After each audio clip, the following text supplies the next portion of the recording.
So I'm Kristina The Glamtech. I am a cosmetologist and also a hair sculptor. I've been in the cosmetology business for over 20 years, and I am segueing into the art world with my hair sculptures.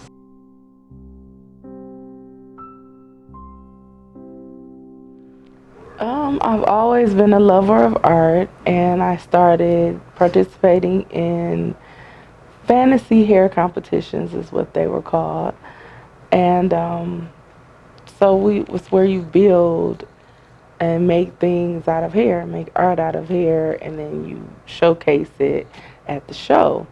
And when I was in, my first one I done was in cosmetology school, and my instructor encouraged me to be a part of the Wolverine State Cosmetology Association, and they had a ball, a fantasy hair ball, where they raised money for the organization. They had a competition, a student and a professional competition, and you compete on building art pieces out of hair. And so it wasn't your regular hairstyle, so they called it fantasy hair.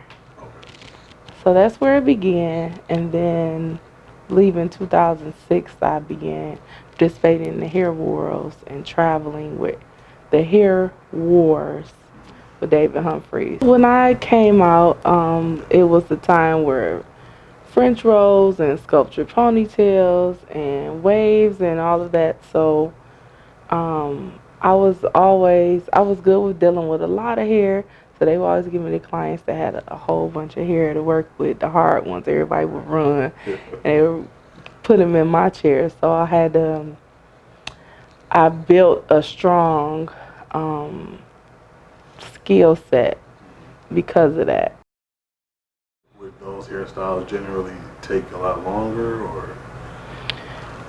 Yeah, okay. It's more intricate. So yeah, it's more time. Okay. Consuming. So when do people request them, or is it just something that you kind of ask people to participate with for the sake of your art form?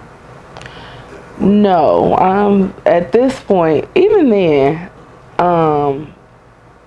it was just in the community. It was the culture. Everybody wanted it, so it's requested. You had to learn it in order to make money. So now, what does art mean to you? Just a general explanation. Oh, that's a big question. I believe that art impacts everything. Everything. Everything that we have, we do, we see, is some type of creative person behind it. It's a creative mind. And it is not just appreciated in museums. It's all around us. It's everywhere.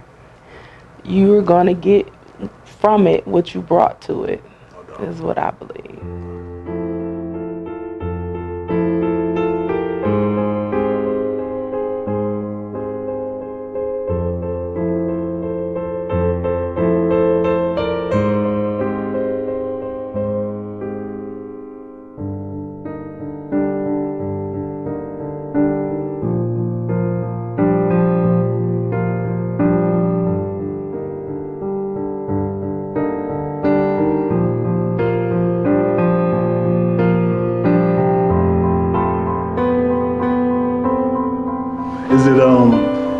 Is there like any particular time that you can recall where your work was starting to be recognized as an art form, or something that really stood out, from the others? A lady from BuzzFeed reached out for me. And she asked if she could write an article, based on my Instagram. And she did. And she actually called me on my birthday to do it. Wow, and so And so I thought she was gonna maybe take a picture or two and write a couple, Right. words, and but she made this long post. She was like 10 of my pictures, and Wow. it was, it was amazing. Her name is Patrice Peck. So that was a big deal, Okay. just to me, No anyway. doubt. Right. Because I follow BuzzFeed. So I was like, Like, wow, BuzzFeed feature. Okay, right. Chris. Yeah. Like, Okay. So how does maybe some of your closest people, friends, or family, how do they perceive what you do? I think people close to me are probably like me, a little desensitized to it Okay. until we go out, and people that don't know me are like, oh my God, it's you, or da da da da da. I Right. seen your work, and That's so awesome. they like, wait a minute, Right. And you do so you do have a big social media following. Yeah. Was it kind of the BuzzFeed that sparked that, or how did that take off? Um, the following, it happened kind of before BuzzFeed, but I don't know. I try to post things that other people don't. You Okay. know what I mean? So I try to I post my art, I post information, hair tips. I post,